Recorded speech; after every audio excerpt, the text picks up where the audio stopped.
डिग्रीचे वर्ष सरत होतं आणि शरीरात काहीतरी करण्याचं रक्त सळसळत होतं.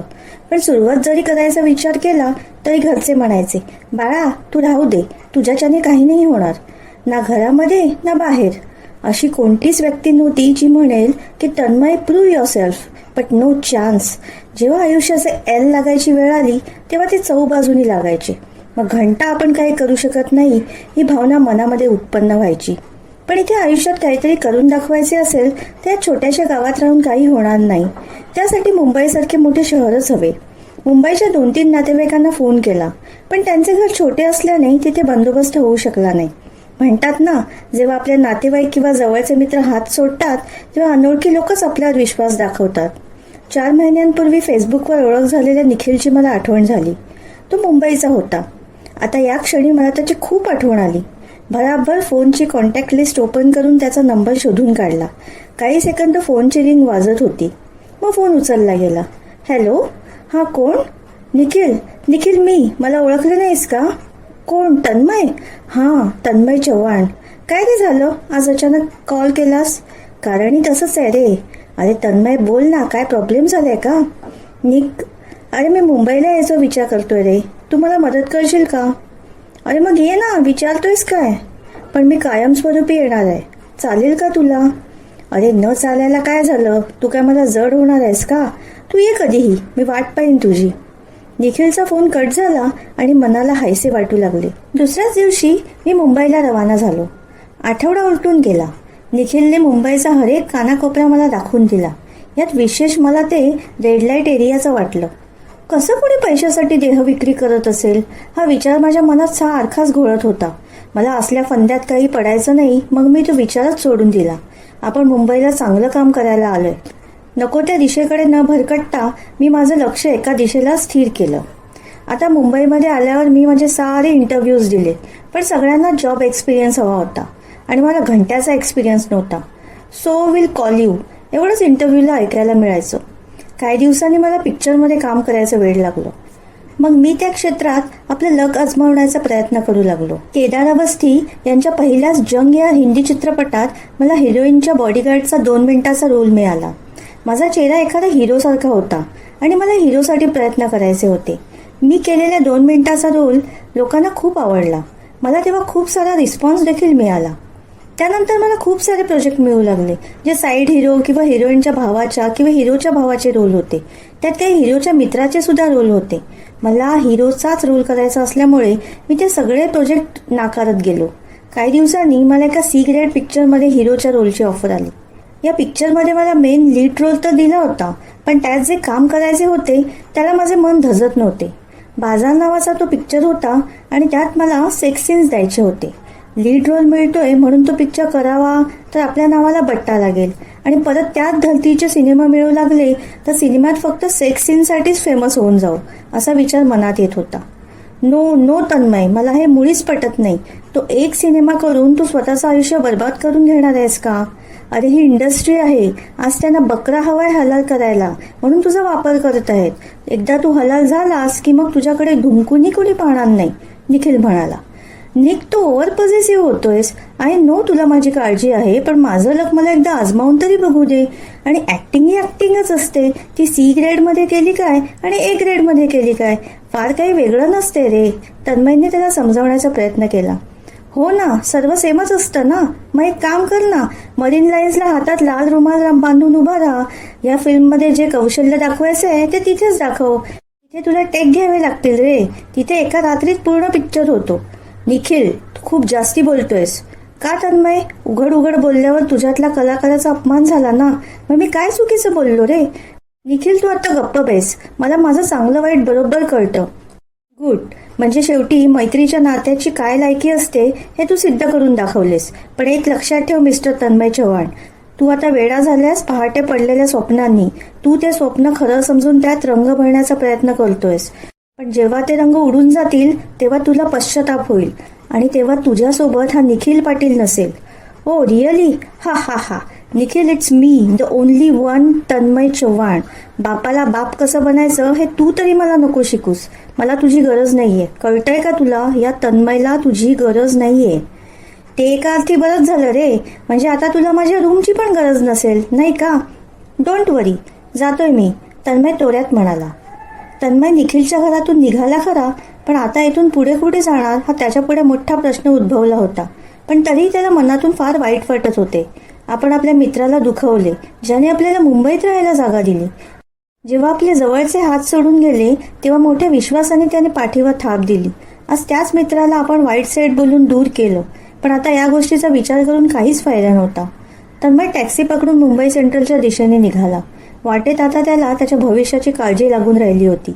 मुंबईत आपलं असं कुणीच नव्हतं. एक जीवाभावाचा मित्र होता, त्याला सुद्धा आपण आज दूर केले. मग आता आपल्या पुढे काय होणार? विचारात मग्न असतानाच त्याचे लक्ष बाहेर फुटपाथवर झोपलेल्या लोकांकडे गेले. उद्या आपल्यावर ही वेळ तर नाही येणार या विचारानेच त्याचे मन थरथर कापू लागले. पण तितक्यात मुंबई सेंट्रलच्या आराधना थिएटर बाहेर टॅक्सी जाऊन थांबली. ब्रेकच्या कर्कश आवाजाने तन्मय भानावर आला. टॅक्सीवाल्याचे पैसे देऊन तो शूटिंगच्या स्थळी पोहोचला. दुपारी 12 पासून रात्री 3 पर्यंत त्यांनी चित्रपटाचे शूट पूर्ण केले.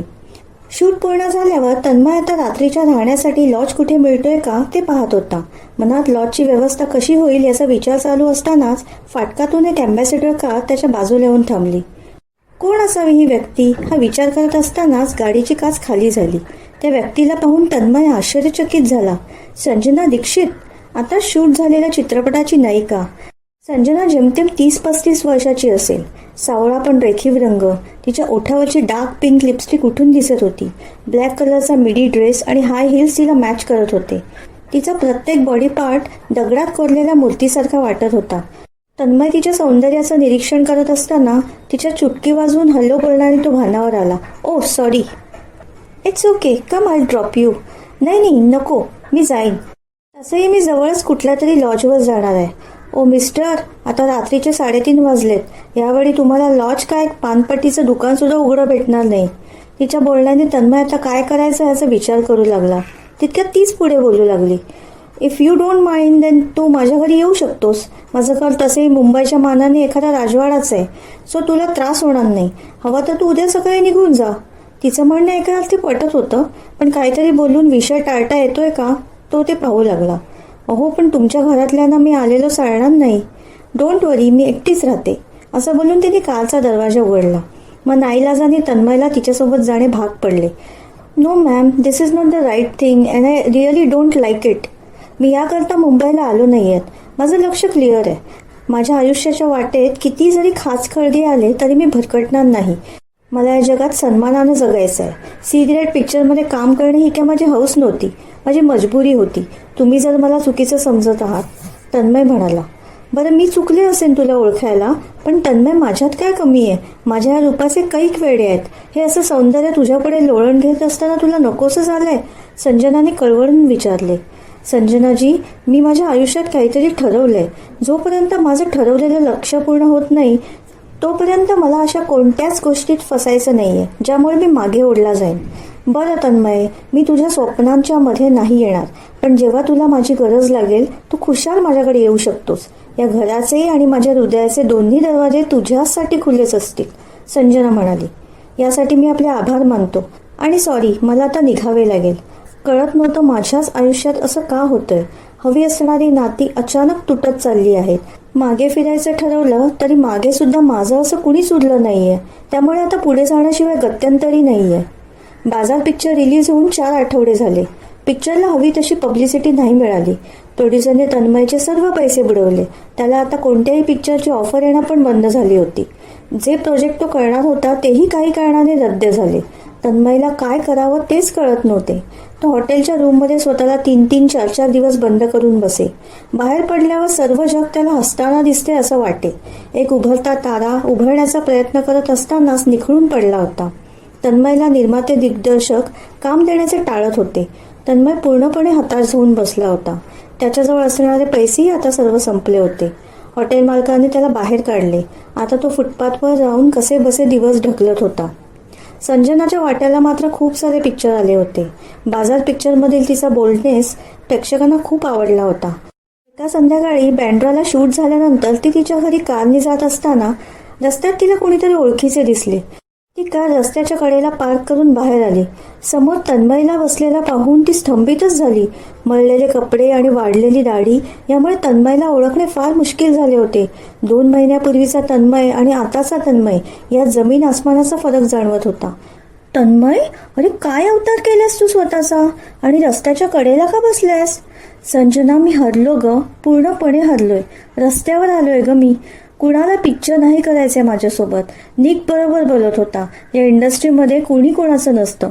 मला तेव्हा निकचं ऐकायला हवं होतं. असं बोलून तन्मय धाय मुकलून रडू लागला. अरे तन्मय, रडू नकोस. मी आले ना आता, सर्व ठीक होईल. आपण पुन्हा नव्याने सुरुवात करू. संजनाच्या खांद्यावर डोकं ठेवून रडत असलेल्या तन्मयला संजना समजावण्याचा प्रयत्न करत होती. तन्मय शांत झाल्यावर ती तन्मयला घेऊन घरी आली. संजना, आज वाटतंय तेव्हा तुझं मी ऐकायला हवं होतं. त्यावेळी जर मी तुझं ऐकलं असतं तर आज माझ्यावर ही वेळ आली नसती. अरे तन्मय, वेडा आहेस का तू? बघ, मी तुला म्हणाले होते ना, माझ्या घराचे आणि हृदयाचे दोन्ही दरवाजे तुझ्यासाठी नेहमीच खुले असतील. तू कधीही त्यात प्रवेश करू शकतोस. तुला कुणीही अडवणार नाही. तन्मयला रडताना पाहून संजनाला त्याचं रडणं बघवलं नाही. त्याच्या केसातून हळूवार हात फिरवत त्याचं डोकं मांडीवर ठेवून ती त्याला गोंजारू लागली. पाठीवरून फिरणारा संजनाचा हात तन्मयच्या छातीशी येऊन थांबला. दुसऱ्याच क्षणी तिने थोडं खाली झुकून त्याच्या मानेवर चुंबनाचा स्टॅम्प लावला. त्या ओठाच्या स्पर्शाने तन्मयच्या सर्वांगावर मोरपीस फिरू लागले. अंगावर शहारे उमटल्यावर त्याला अस्वस्थ वाटू लागले. छातीशी थांबलेला संजनाचा हात घट्ट करत तन्मयने थोडं वर उठत तिच्या कमरेला घट्ट मिठी मारली. तिला दोन्ही हातांनी उचलून तो बेडरूममध्ये घेऊन जाऊ लागला. चूक की बरोबर काही कळायला तिथे मार्गच नव्हता. जे काही घडत होते ते इतक्या वेगाने घडत होते की दोघांच्याही विचार करण्याची क्रिया काही काळासाठी थांबून गेली होती. तन्मय संजनाला मिठीत घेऊन बेडरूममध्ये आल्यावर तिच्या ओठावर एक स्मितहास्य फुलून गेलं. तिला जे हवं होतं ते मिळाल्याचं समाधान तिच्या चेहऱ्यावरून उघडत होतं. ती रात्र आयुष्याच्या वाटेवर एक नवा आलेख मांडून गेली. त्या रात्रीनंतर ते रोजचंच होऊन गेलं. प्रेम की वासना याचा थांगही आता लागत नव्हता. पण आता दोघेही सर्व बंधने तोडून शरीराने एकमेकांच्या खूप जवळ आले होते. एक मैत्रीण, एक प्रेयसी, एक बायको, ही सर्व नाती संजना हसत हसत पार पाडत होती. तन्मयला स्ट्रॉंग बनवण्यासाठी ती हर तऱ्हेचे प्रयत्न करत होती. खूप निर्मात्या दिग्दर्शकांकडे ती तन्मयला घेऊन जात होती. पण तन्मय आता आधीसारखा उत्साह दाखवत नव्हता. कसल्याशा ओझ्याखाली तो दबला जात होता. संजनाने त्याला खूपदा अशा वागण्याचे कारण विचारले. त्या क्षणी तो मला आता हरण्याची भीती वाटू लागले असं म्हणून बाजूला निघून जायचा. दारू सिगारेटच्या व्यसनांनी त्याच्या शरीरावर पूर्णपणे कब्जा केला होता. तन्मय आता ढासळत चालला होता. पण आजही त्याचं शरीर 6 पॅक्सवाल्या मॉडेलपेक्षा काही कमी नव्हते. त्या शरीरानेच त्याच्या आयुष्यात असा युटर्न आणला की त्याचं आयुष्य पार बदलून गेले. त्या रात्री मिलन बारमध्ये तन्मय एकटाच दारू पीत बसला होता. त्याच्याकडे काही काम नव्हते, पण पैसा पुरवणारी संजना त्याच्या आयुष्यात होती. त्याच पैशांच्या जोरावर तो वेटरला धमकावून दारू आणण्याबाबत सांगत होता. लग्न होऊन अवघे 1 वर्ष झाले आणि राधाचा नवरा परदेशात एका विमानाच्या दुर्घटनेत तिला ऐन तारुण्यात सोडून निघून गेला. काही दिवस तिने नवरा सोडून गेल्याचं दुःख करत स्वतःला रूममध्ये कोंडून घेतलं. पण नंतर तृप्तीच्या मदतीने तिने स्वतःला सावरण्याचा प्रयत्न केला. तृप्ती राधाच्या शेजारीच राहायची. दोघीही जिवलग मैत्रिणीसारख्या राहायच्या. आणि आश्चर्याची गोष्ट अशी की दोघीही एकट्याच राहायच्या. तृप्तीचे लग्न झाले आणि काही दिवसातच तिचा नवरा तिला मारझोड करू लागला. जसजशी रात्र व्हायची त्याच्या अंगात एखादं स्वापच शिरायचं आणि मग हाताला येईल त्या वस्तूने तो तिला खूप मारायचा. रोजच्या मारझोडीला कंटाळून तृप्तीने तिच्या नवऱ्याला सोडून दिले.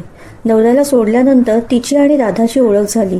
दोघींच्या विचारांमध्ये खूप सारे साम्य असल्यामुळे दोघींची चांगलीच मैत्री जमली.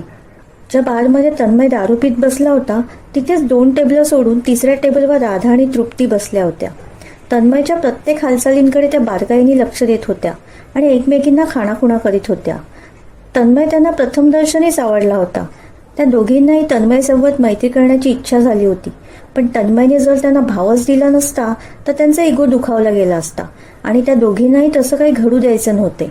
म्हणून त्या अचूक वेळेची वाट पाहत होत्या. डोळ्यासमोर पूर्णपणे अंधारी येतंय, कुणीतरी मला ओरबाडतंय, कपडे फाडले जात आहेत, कुजबुजण्याचा हसण्याचा आवाज कानामध्ये घुमतोय. पण डोळे उघडण्याचा प्रयत्न असफल ठरतोय. हातांना कोणीतरी घट्ट बांधलंय. माझ्या शरीराचे लचके तोडले जात आहेत. पुन्हा एकदा तोच आवाज घुमतोय, विचित्र, पूर्णपणे वेगळा. Come baby come, you are going great, yes, I like this. कोण कुणाला मोटिवेट करतंय काही कळतच नव्हतं. अंग थकत चाललं होतं पूर्णपणे. माझ्या प्रायव्हेट पार्टवरती कसलं तरी ओझं जाणवतंय मला, पण मी हाताने दूरी करू शकत नाही. मी नुसताच उताणा पडून जे काही माझ्यासोबत घडत होतं ते मी सहन करण्याचा प्रयत्न करत होतो. गरम तप्त उन्हाचा स्पर्श कपाळाला झाला तशी मला जाग आली. डोळे चोळत उठण्याचा प्रयत्न करत असतानाच कमरेला अशी जोराची सणक गेली की मी त्या स्थितीत पूर्णपणे निर्वस्त्र. नक्की मी कुठे आहे माझं मलाच कळत नव्हतं. रात्री नक्की काय घडले याचा विचार मी करत होतो. डोकं खूप जड झाले होते. कपाळावरच्या नसा ठणका मारत होत्या. मांड्या दुखत होत्या. छातीवर, मानेवर नखाने कुणीतरी ओरबाडले होते. जागेवर उठून बसत घड्याळ बघितलं. सकाळचे 11:30 वाजलेले. बेडजवळ पडलेल्या कपड्यातील ढिगाऱ्यांमधून मी माझे कपडे शोधून घाई गडबडीत कसेबसे अंगावर चढून बाहेर आलो. हे तन्मय, गुड मॉर्निंग. मागून आलेल्या आवाजानं मी तिथेच थबकलो. घाबरत घाबरत मागे वळून पाहिले. कोण आपण आणि मी इथे कसं आलो? कुणी आणलं मला इथे? अरे हो, किती ते प्रश्न. घे, कॉफी घे. तिच्या हातातून कॉफीचा मग घेतला. थँक्स. सो रात्री तू ज्या बारमध्ये ड्रिंक करत होतास तिथे काल आम्ही सुद्धा होतो. आम्ही म्हणजे अजून कोण होतं तुमच्यासोबत? एकच मिनिट हा. तृप्ती, अगं आहे तृप्ती, तुझा बॅट्समन मग तुला बोलावतोय. हो ग, झालीच माझी आंघोळ, आलेच मी. हाय तन्मय, मग कशी गेली कालची रात्र? मज्जा आली की नाही रात्री? मज्जा? कसली मज्जा? अरे देवा राधे, तुझ्या कृष्णाला तर रात्रीच्या रासलीला काही आठवे ना बिच्चारा. काही वेळातच तृप्तीने तिच्या फोनमध्ये एक व्हिडिओ क्लिप दाखवून माझ्या हातात दिली. मी त्या क्लिपमध्ये सेक्स करतोय. छे, त्या 2 मुली माझ्याकडून करवून घेत होत्या. आणि मग त्या 2 मुली कोण असाव्यात असा विचार करत मी वर पाहिलं. आणि मग मला थोडं समजू लागलं. हा काय मूर्खपणा आहे. कोण आहात तुम्ही? आणि त्या दोघी पण तुम्हीच आहात ना? अरे वा, तू तो बडाई समजदार आहे, तृप्ती म्हणाली. तुम्ही असं का केलं माझ्यासोबत? मी काय वाकडं केलं होतं तुमचं? Please delete that video clip. I don't like this type of cheapness. Video तर व्हायरल करण्यासाठी बनवला जातो. तुझा बाजार पिक्चर तर फ्लॉप गेला, पण हा सुपर डुपर हिट जाईल, हो की नाही राधा? करेक्ट, राधा म्हणाली. मग काय हवे तुम्हाला? तन्मयने घाबरून विचारले. तेच जे बाजार चित्रपटात तू पैशासाठी केलंच तेच तू आमच्यासाठी करायचं. पैसे आम्ही तुला देऊ. राधाने स्पष्टीकरण दिलं. तुम्ही ब्लॅकमेल करत आहात मला, तन्मय वैतागाने म्हणाला. अजून खूप काही करतो आम्ही. व्हिडिओ नीट नाही का पाहिलास? राधाने हसून विचारले. ही तुझी पहिली कमाई, 60,000 रुपये. You are the best gigolo, Radha म्हणाली. जिगोलो म्हणजे? तन्मयने न राहून विचारले. जिगोलो म्हणजे कॉल बॉय, समजले? तृप्ती हसून म्हणाली. No, I am not a gigolo. Tanmay घाबरून ओरडला. आता तू तो सुद्धा झाल्यास. Meet tomorrow 8 PM at red light area. आमच्या बाकीच्या मैत्रिणींना तुझी ओळख करून द्यायची आहे, तृप्ती हसत म्हणाली. जिगोलो? मुंबईत काहीतरी चांगलं काम करून नाव कमवण्यासाठी आलो होतो. परिस्थितीने कॉल बॉय बनवलं. आता माझं सारं काही उद्ध्वस्त झालं होतं. मागे आपलं असं कुणी सुद्धा उरलं नव्हतं. संजना ही अशी होती जी मला साथ देणारी होती, पण तिच्याकडे आज मी कोणत्या तोंडाने जाणार होतो? या मायानगरीत माझ्या स्वप्नांचा चुराडा झाला होता आणि मी आता बनलो होतो एक जिवंत हाडामासाचा सापळा, एक जिगलो. मित्रमैत्रिणींनो, तुम्हाला याची कथा कशी वाटली? कथा आवडली असेल तर कथेला लाईक, शेअर, कमेंट आणि आपल्या चॅनलला सबस्क्राईब करायला विसरू नका. धन्यवाद.